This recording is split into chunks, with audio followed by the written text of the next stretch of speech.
Hi, everybody, and welcome to Everyday Manna. Today, we're going to do something a little bit different. I have for you a brand new cookbook. This is a budget meal cookbook. There are 100 brand new recipes in this book, and all of them use ingredients that, you know, most people would have in their pantries, and even if you needed to go to the store, minimal ingredients and low-cost ingredients. I know that we're all having to watch our budgets, and you know the price of food has just risen tremendously, and all of us are having to, you know, reevaluate our budgets. So I wanted to do a book that utilized minimal ingredients, but also lower cost ingredients, yet still homemade, still delicious, still nutritious, because you know, the best way to save money, in my opinion, is to cook at home. I've said that all along. If you want to reduce your food budget, cook at home. Well, you know, some people don't even know where to begin. And I have heard over the years many times of how people that never cooked before are now cooking, because I show you recipes that you can actually do, recipes that you can actually find the ingredients in your grocery store. So nothing in this book has exotic ingredients or things that you would have to go on the hunt for. Now, I love to go to all of the different strange grocery stores. I seek them out wherever I'm at.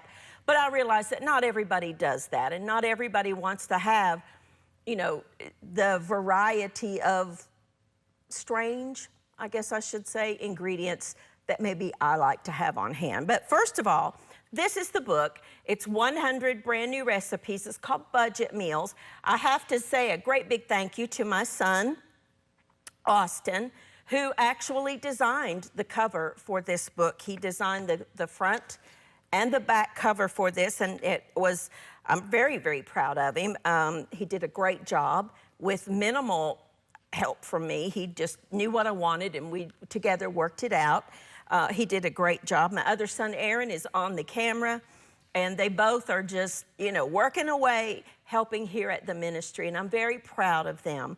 That's not what this is about. This is about the food. So I wanted to show you some of the recipes. Now, I already have all of this cooked. I spent all day long cooking because I wanted to just present the final recipes to you. We will be doing upcoming programs with individual recipes and maybe some of these too. But I wanted you to see some of the delicious food that you can make in your home. There's nothing here, absolutely nothing, that is hard to do, that, you know, is so complicated with so many steps that, you know, even a beginning cook could not make. Let's just start right here at the beginning with the tomato basil soup. One of my favorites, right here we go. It's just absolutely yummy. It's on page, I've got my little sheet with all my recipes here. I'm gonna put this right here. It's on page 4 of the book. And it's tomato basil soup right here. Using canned tomatoes. Pretty much all of us have canned tomatoes. I used what I had, which was whole plum tomatoes. You could use any kind, you could use petite diced, you could use crushed, you could use whole, you could use your home canned. It doesn't matter, just get a tomato. I would not get the ones that are flavored like with garlic and that kind of thing. I would get the plain ones, but use what you have. If that's all you have, use it. We've got some onion, we have cream cheese, we have salt, pepper, milk, a little bit of oil. I used olive oil, but if you don't have olive oil, you could use just canola or vegetable oil. And just cook that together, minus the milk, because that would curdle. Once your tomatoes have broken down a little bit, stir in your milk. Your cream cheese will be all melted and in it. Then put it in a blender, puree it to the consistency that you like. I like it smooth. Put it in a bowl and serve it with lots of black pepper. I have here some fresh basil. Tear some up, put it in the soup, but I like to serve it with a little bit of the fresh basil on top so that you know what it is. I've got croutons in there, just purchased croutons. You could also serve this with grilled cheese sandwich for a delicious supper. This is so, so good. And it could not be easier to make. The recipe is on page 4 of the book. Then behind it here, we have a barbecue bean chili that's on page 1 of the book. Turn to it.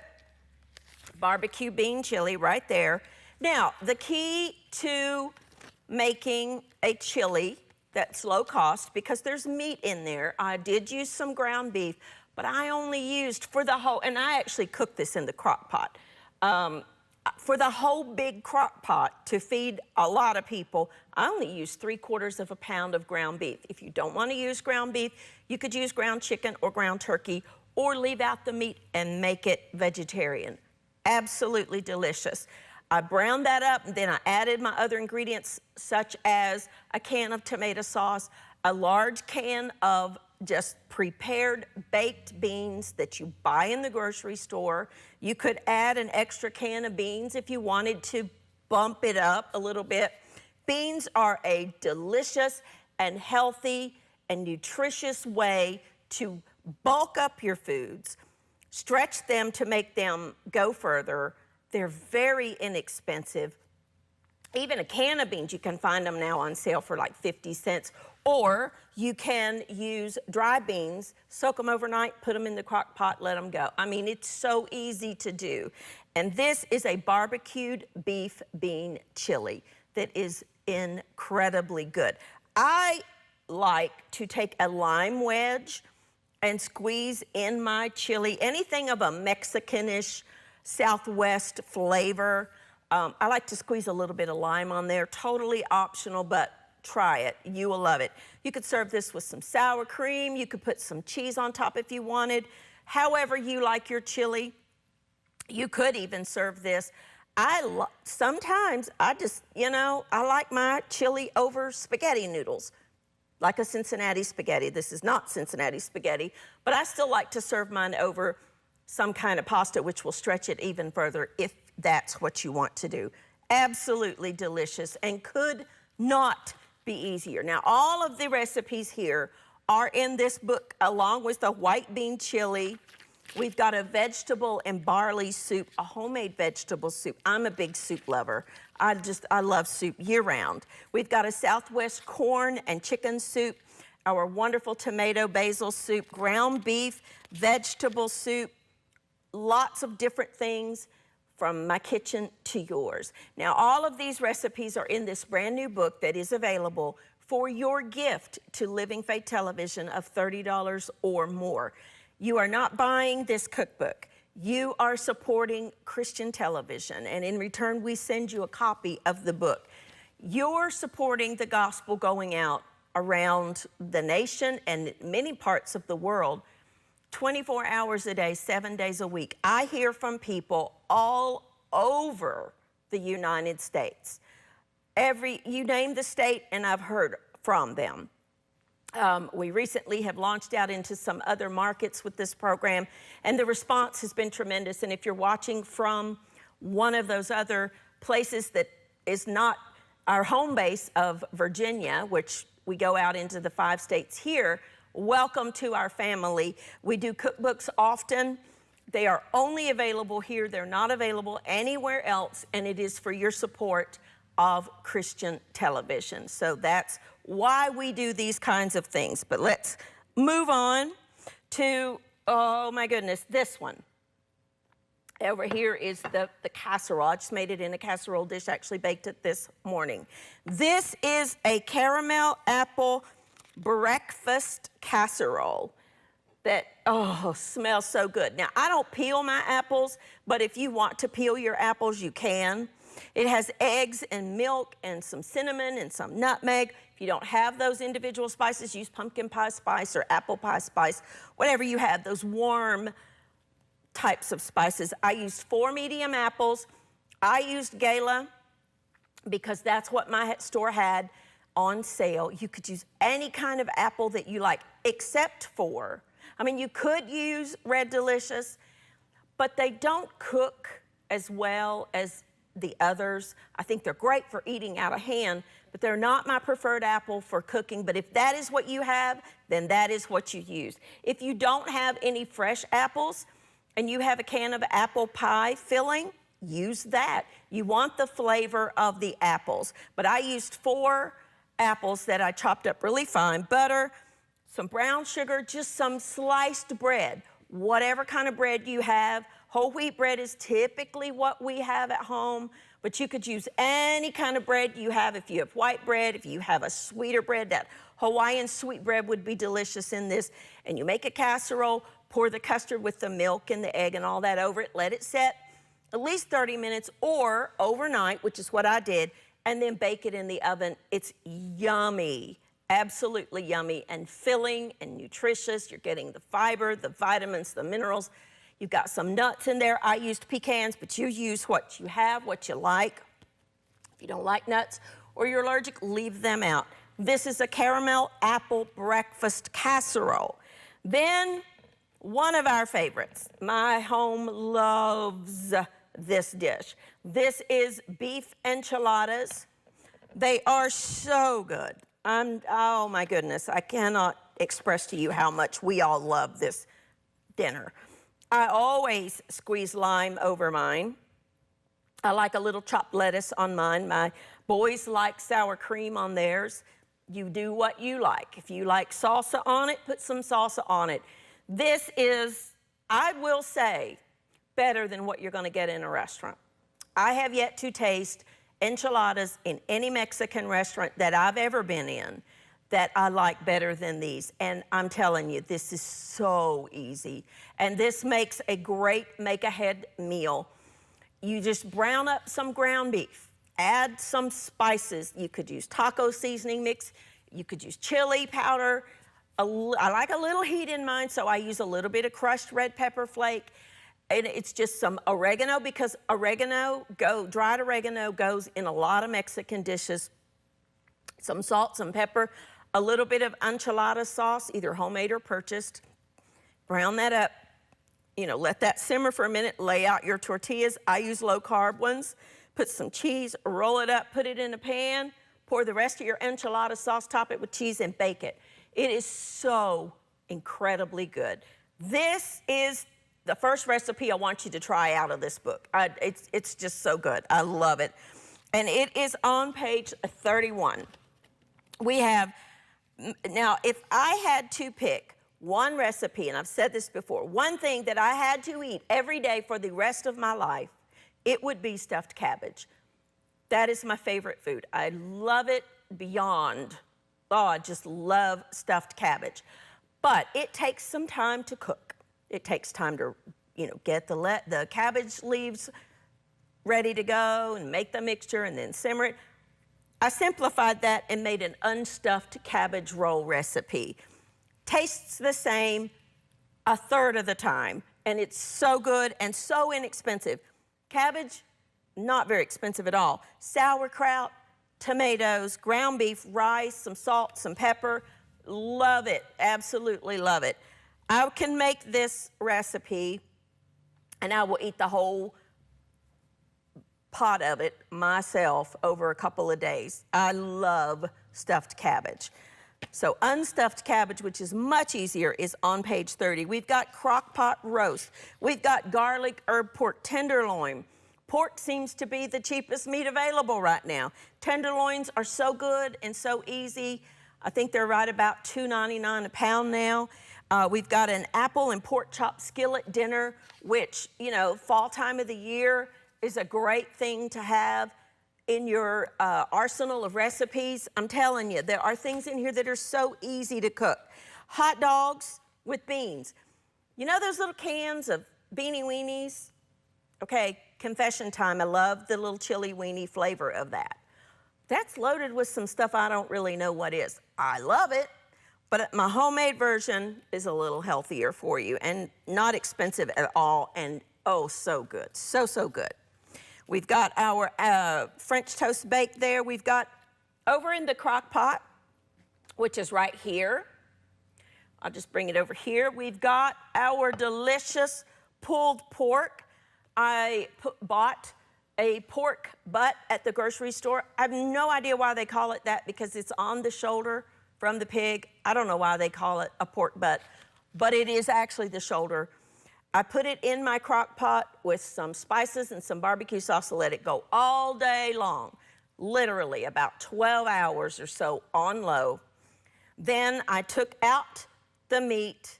I did discard the juices because I added a fresh batch because that had watered down so much. Not watered down, but the juices. Shredded it up, it shredded like a dream. Put it back in the crock pot with my favorite barbecue sauce, let it go another couple of hours on low, and you have a meal fit for a king. I would top this with some coleslaw. My taste, if you want extra barbecue sauce, whatever you like. It's yummy and delicious to go alongside that. You could serve this just the pulled pork. You don't have to put it as a sandwich.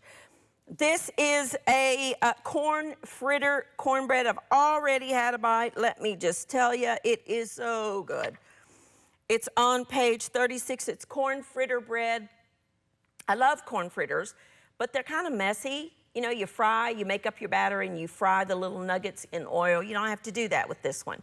You mix it all together, put it in a baking pan. There's my baking pan.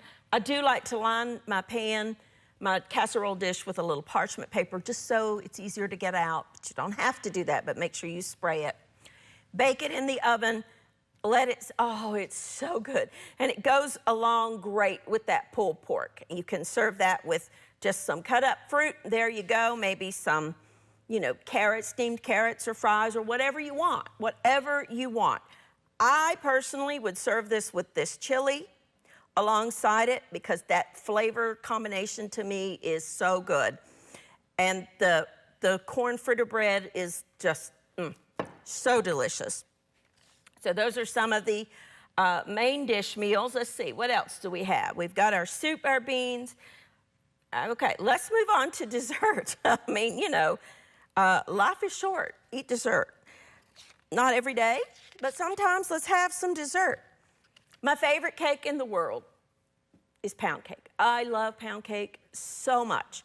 I'm not one that likes all that sweet frosting on cake. I know some people do, and that's okay. Some people, that's their favorite part. For me, I just prefer pound cake, or unfrosted cake, actually. Pound cake can be time-consuming, can be a little pricey because you use so much butter in pound cake. So we've come up with a little bit of a quicker, it's super quick pound cake. Uses a box cake mix. I mean, duh, it's so easy. And if you can find pound cake mix, which I can in my store, that's what I used. But if you can't find it, just use a yellow cake mix would be fine. Add some other things, some sour cream, some flour, some eggs, a little bit of butter, and lots of other things. I like to bake mine in a bundt pan, but you don't have to. You can bake it in a loaf pan, whatever you like will work for about an hour, hour and 15 minutes, and you have a yummy, yummy, yummy, yummy pound cake that I would totally eat with this cup of coffee, which I will be doing in just a little bit, because I love pound cake with my coffee. And then here we have a cake that is my favorite pie. My favorite pie is pumpkin pie. Oh, I just love pumpkin pie. I can remember when I was a little girl, my grandmother on my mom's side made the best pumpkin pie. I can remember going to her home and just loving that pumpkin pie. Sadly, I don't have her recipe. I have no idea how she made it. She died many years ago, and to my knowledge, did not leave any of her recipes, which is another note. Make sure you write down your recipes for your kids. I'm telling, or anyone really, because people will want those. I have my mom's, I have my grandmother's on my dad's side. I have my own, in my own handwriting for my boys, because it just means the world. I'm telling you, start now making a collection. But this is easier than making, I mean, pumpkin pie, let's face it, is pretty easy to make. But Not everybody likes the pie part, so we made a pumpkin pie cake. So good. It has canned pumpkin. Now, when you go to the store, make sure they're side by side. You will find cans of pumpkin, whole pumpkin, or pureed pumpkin, and beside it you will find cans of pumpkin pie filling. That is not what you want. You want the whole pumpkin, the pumpkin puree, the 100% pure pumpkin puree. I don't personally like the pumpkin pie filling. I like to add my own spices. I just prefer that. Even if I'm just making the traditional pumpkin pie, I never buy the other. I keep on hand, actually, cans of pumpkin, because pumpkin scones are delicious, pumpkin pie is delicious. I make a pumpkin bisque, all kinds of different things that can be made with pumpkin. But this is pumpkin pie cake. It uses a yellow cake mix. They're not expensive. A lot of people will have those in their pantry. The stores run them on sale all the time. We've got, I added walnuts to this. If you don't want to put the walnuts in there, you don't have to. We've got the pumpkin, some eggs, some spices, a can of evaporated milk, which is a pantry staple item. It's a shelf stable item. It is milk that has had some of the water evaporated from it, so that's why it's called evaporated milk. My mother always used evaporated milk for mashed potatoes and for any kind of a gravy, cream gravy type thing. So I grew up cooking with evaporated milk. It's on the baking aisle where you will find the sugars and the sweetened condensed milk. It's usually right there with sweetened condensed milk. Great item to have on your shelf. It is a shelf stable item, and it's great to have on hand for cooking, for, you can actually reconstitute it for milk. I think it's equal parts. Don't quote me on that one. I'd have to go back and double check. But if you need milk, you can add water back into it. But it makes a great, rich, creamy addition to many, many recipes, including this one. You just mix it all together. The liquid ingredients, then you actually put the cake mix dry on top, put the butter on top of that, bake it, makes this topping, and it's so delicious. You could serve it with whipped cream if that's what you like. I'm kind of a purist. I don't even like whipped cream on my pumpkin pie. I like it plain, but you do what you like. But there are just some of the recipes that are in this book, along with a biscuit coffee cake. We have chocolate chip muffins, coconut pie, caramelized bananas, easy apple dumplings, protein-packed cereal bars. We've got biscuits. We've got our corn fritter bread, applesauce muffins, monkey bread, a parsley herb bread. Here's some main dishes.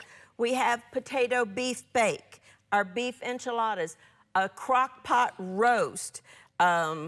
We've got Fiesta beans and rice, navy and pinto beans. I love beans of all kinds. Cajun red beans and rice. We've got cabbage with potatoes and sausage. We have hash brown ham and cheese casserole. Great thing to make on, it's good for breakfast, it's good for lunch, it's good for dinner, it's good for a snack.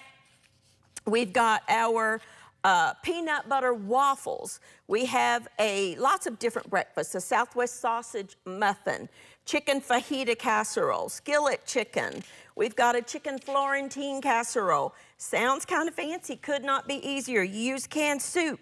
You use frozen chopped spinach, which to me is one of the biggest bargains in the grocery store. Do you know how much spinach they use to make that little block of frozen spinach? Telling you, and frozen spinach is actually good. The canned spinach, no way, Jose, am I gonna eat. I do not like that in any way, shape, or form. But the frozen is very good. You could use leftover chicken for that. If you've got a rotisserie chicken, you could use the meat on that, leftover meat, or you could just use canned chicken that you might have on your cans or on your shelves, your home canned or bought. I have both. Keep it on hand all the time. Chicken riggies, which is an adaptation of my Aunt Nino, my mama's sister, made chicken riggies when I was a little girl. Loved it, but I've kind of morphed hers up a little bit, added a few little ingredients to it, but that's an ode to my Aunt Nino. We've got chicken and biscuits pot pie. We, of course, have side dishes. We have all kinds, scalloped tomatoes, cream corn, turnips. I love turnips. All of these recipes, 100 brand new recipes for your gift to Living Faith Television of $30 or more, and we will get this book out to you as quickly as we can. Remember, Christmas is coming up. This would make a great Christmas gift, a great wedding gift for anyone, or just to add it to your collection. Thank you for supporting Living Faith Television. Hi, everyone. I have for you today a brand new cookbook, a budget meal cookbook, 100 brand new recipes from my kitchen to yours, using everyday staple items that we have in our kitchens or minimal ingredients that we need to get at the store, and all of them are low cost to prepare. I know that we're all watching our budgets today with the food prices increasing as they have been, so it's vitally important that we be able to cook our meals at as low a price as possible. So I wanted to give you 100 recipes that you can cook any day of the week, no matter your skill level at cooking in your home. I have for you here some of the different ones. We've got tomato basil soup. We've got a barbecue beef chili. We've got desserts. We've got all kinds of delicious things that you can cook any day of the week. Get your copy today.